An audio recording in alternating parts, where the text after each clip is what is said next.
इंतजार के पल खत्म हुए। संबोधिश्री आ गई है आपके बीच। नमस्कार साथियों, जय जिनेन्द्र। आज दोस्ती का हक जो अधूरी कहानी है उसको पूरा करना है।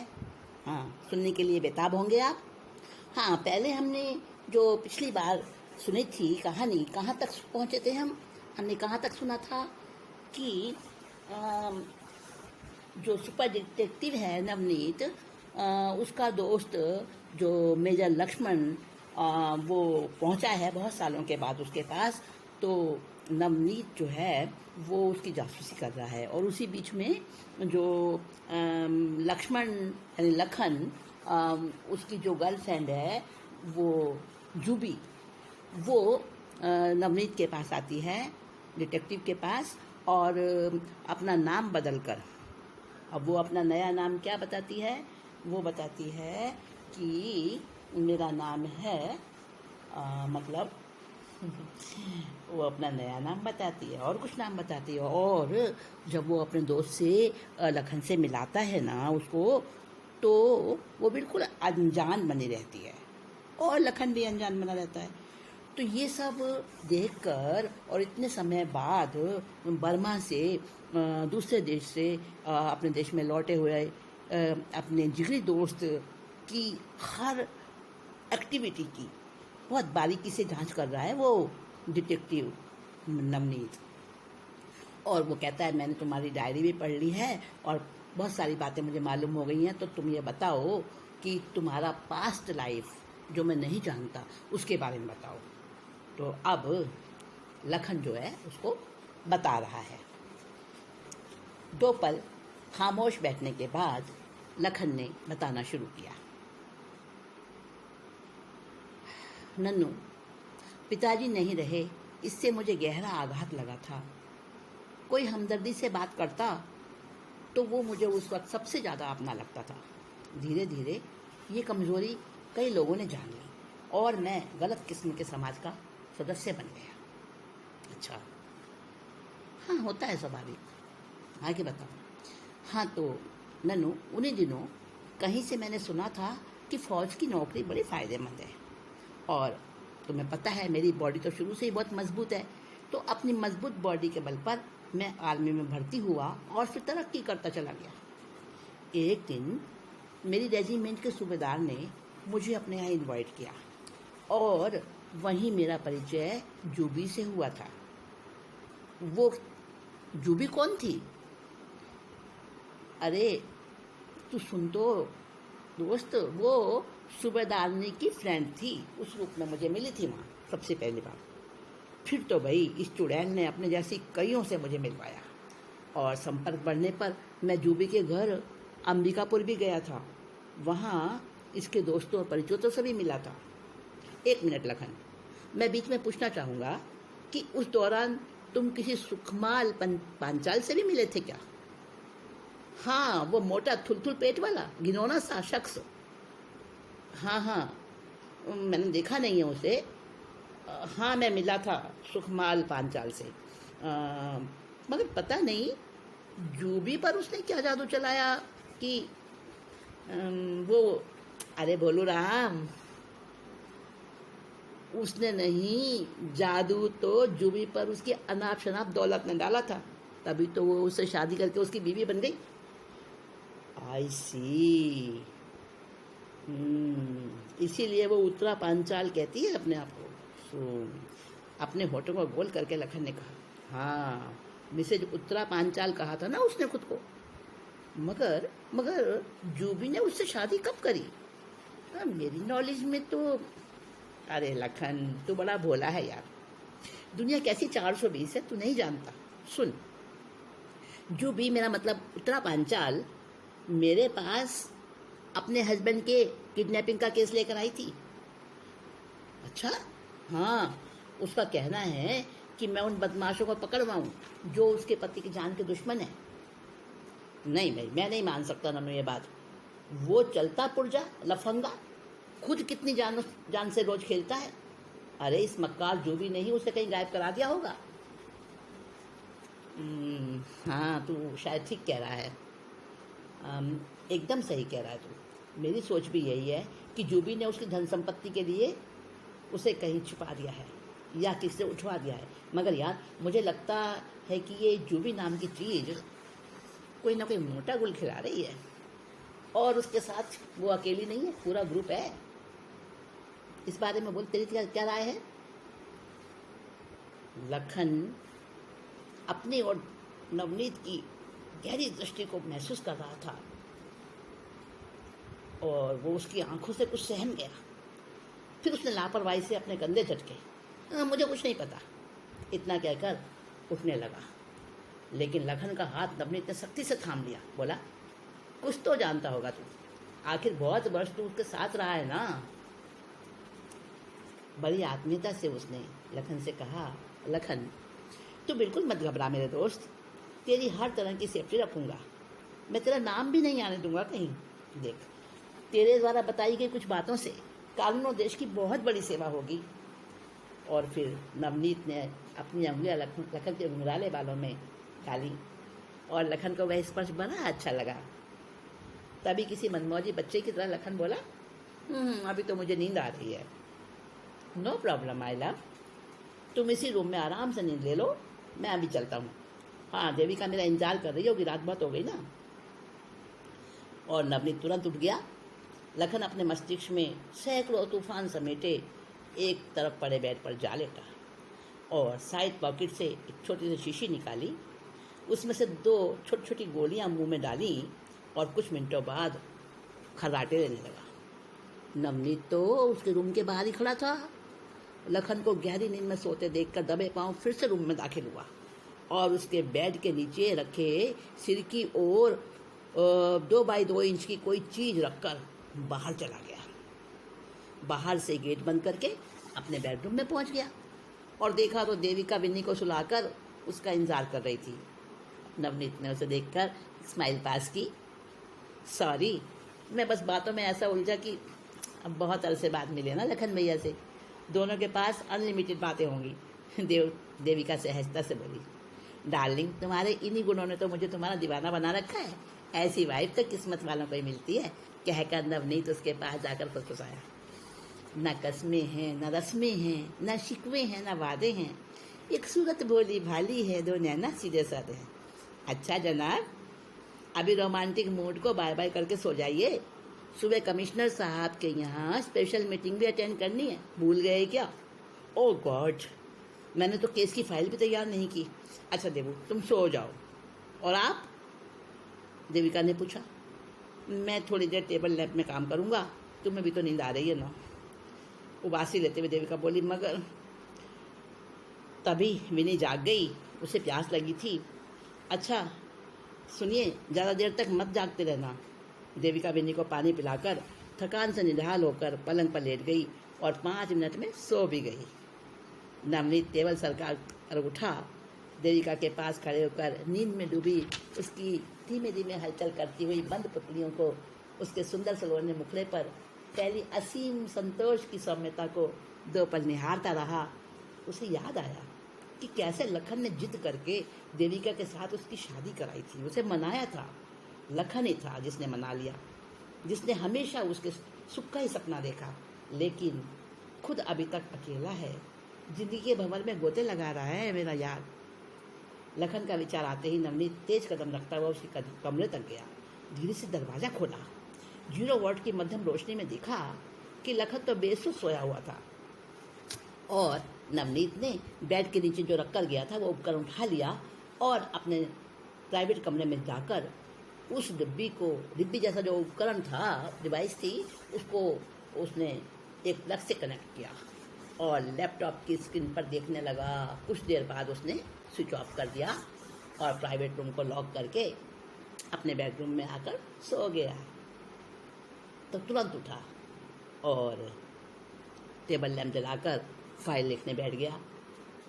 जाना था ना कमिश्नर साहब के यहाँ, फाइल तैयार करनी थी। टेबल लैंप की रोशनी में फाइल पूरी की और फिर बंद कर दी। इस समय नवनीत के चेहरे पर तसल्ली और खुशी की तरंगें थी। 2:40 घड़ी बता रही थी। सुबह 7:30 बजे उसे कमिश्नर साहब के बंगले पर पहुंचना था। नवनीत निश्चिंत था क्योंकि अपने प्लान के अनुसार उसका हर काम सफल हो रहा था।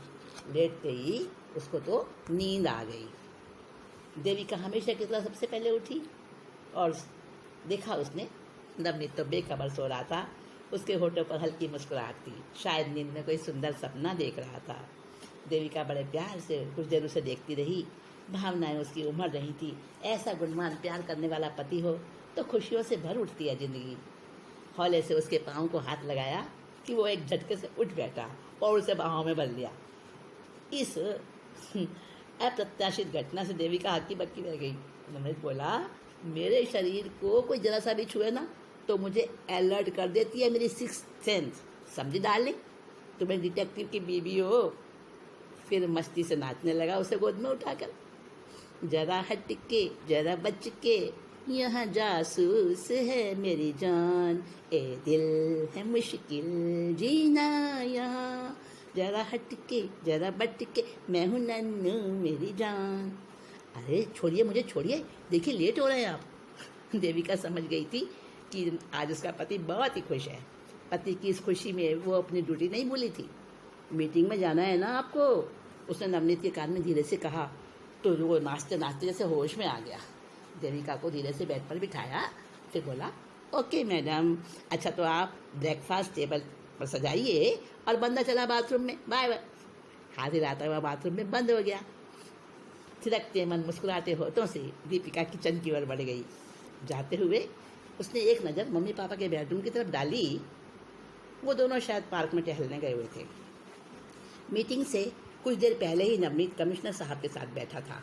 फाइल उसके सामने खुली हुई थी और वो जगह जगह रेड लाइन लगाए हुए स्पेशल इवेंट्स उन्हें बता रहा था। सुनकर कमिश्नर साहब हर्ष से विभोर हो रहे थे, उसे बधाइयाँ दे रहे थे। मिस्टर बंसल, इस केस में आपने बहुत सूझबूझ दिखाई है और आपके उस फ्रेंड, क्या नाम था उसका, हाँ लक्ष्मण दास, हाँ मेजर लक्ष्मण दास, उनका कॉपरेशन भी वाकई काबिल तारीफ है। पक्की है आपकी प्रमोशन। मीटिंग बहुत कामयाब रही। Private detective mister Navneet Bansal की जांच पड़ताल और कमिश्नर साहब के सुंदर सहयोग से तस्करों के सभी अड्डों पर पुलिस ने कब्जा कर लिया।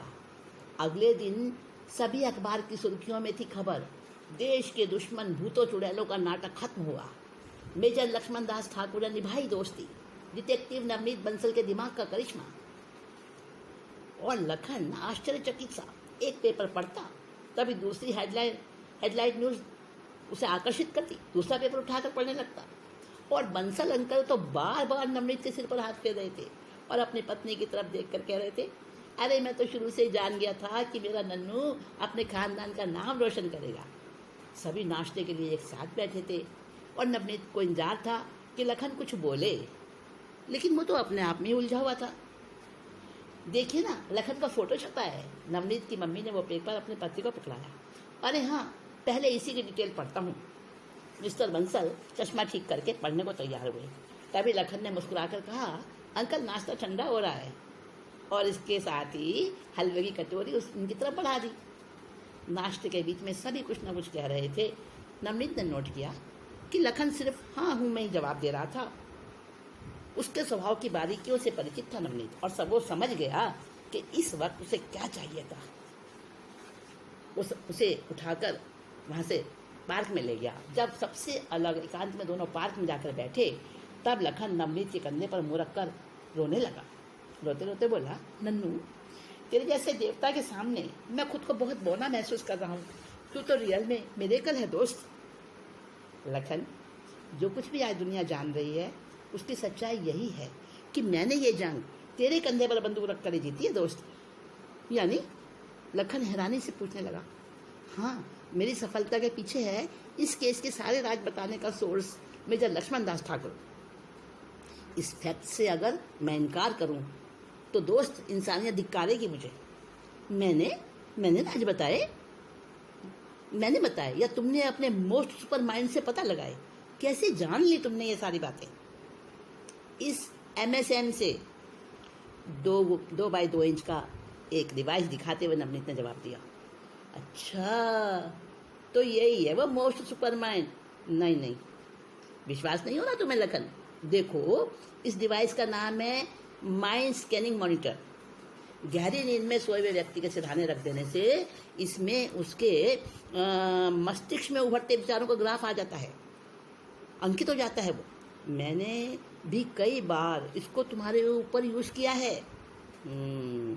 और फिर इससे जो कुछ पता लगा उसे जोड़ने और सारी घटनाओं की स्टोरी बनाने में तो तुम्हारा सुपर माइंड ही था ना। नवनीत ने लखन के कंधे पर बड़ी आत्मीयता से अपना हाथ रखा। दोस्त, मैं समझ गया था कि उस टॉपिक के शुरू होते ही तू बुरी तरह हताशा और उत्तेजना से भर जाता है, क्योंकि मेरे दोस्त तूने बहुत मानसिक यंत्रणा भोगी है। इसीलिए मुझे इस लेटेस्ट डिवाइस का सहारा लेना पड़ा। और नन्नू, मुझे इस मामले में तूने इतना क्यों उभारा? हाँ, अखबार में क्या क्या लिखा है? मेरा बोला भाला यार उन भ्रष्टाचारी भूतों और चरित्रहीन चुड़ैलों के बीच बेबस होकर ही रहा है। ये समझने के बाद बता, मैं तुझे उनके जैसा अपराधी साबित कर देता क्या? जूबी, सुखमाल, पांचाल और उनके नशाखोर तस्कर गैंग के साथ मैं भी जेल में कुछ बरस और रह लेता। लखन, बहुत तेज डांटा नवनीत ने। फिर कहा, सॉरी लखन, क्या मैं तुझे जेल जाने देता? बचा भी क्या है दुनिया में अब मेरे लिए। नहीं लखन, ऐसा मत बोल। मैं तेरी लाइफ को सजाऊंगा, ऐसा बना दूंगा उसे कि तुझे ये दुनिया हसीन और प्यारी लगेगी। मैं तुझे तिल मरने नहीं मरने दूंगा। तेरे सारे गम, दुख, दर्द और टीसे सब मिटा दूंगा, मैं सब मिटा दूंगा। नवनीत बोलते बोलते रोने लगा। दोनों के हाथ एक दूसरे की पकड़ में कपकपा रहे थे। लखन के आंसू बह निकले। नवनीत ने उसे रोका नहीं, खूब रोने दिया। थोड़ी देर बाद लखन संभला, बोला, तेरे इतने सारे उपकारों का कर्ज कैसे चुकाऊंगा मैं नन्नू? पगले, ऐसे क्यों कहता है? हम हमेशा से दो तन एक प्राण हैं, बता। फिर भी अगर तू चुकाना चाहे तो एक तरीका है, बस मैं कुछ मांगूं, देगा? तू बोल तो सही, जान भी देने से नहीं हिचकूंगा। जान तो तेरी मेरी अलग है नहीं। हाँ, तू आज और अभी से नशे की चीजें सब मुझे दे दे। तुझे दे दूं ये जहर? लखन उत्तेजित होकर बोला। अरे बुद्धू राम, मैं ये कह रहा हूं कि इस जहर को अब तू भी मत ले, क्या समझा? लखन ने बड़े प्यार से कहा। अच्छा, मगर इसके बिना मैं खैर तू कहता है नन्नू, तो ले, यही सही, कहकर लखन ने अपनी जेबों से निकाल कर कई शीशे और कई पुड़िया फेंक दी। नवनीत ने उन्हें उठाया और अपने रुमाल में बांध लिया। लखन हैरान था और उसकी परेशानी को समझकर नवनीत ने कहा, अरे भैया, ये जहर ऐसे खुले में छोड़ना भी तो खतरनाक है ना। बातें करते करते दोनों घर पहुंच गए और लॉन में देविका अपने सास ससुर से कुछ कह रही थी। नवनीत ने कहा, मम्मी, आप जो कह रही थी ना, आप उस रिश्ते की बात कर लो। मेरा यार अब नाक में नकेल डलवाने को राजी हो गया है।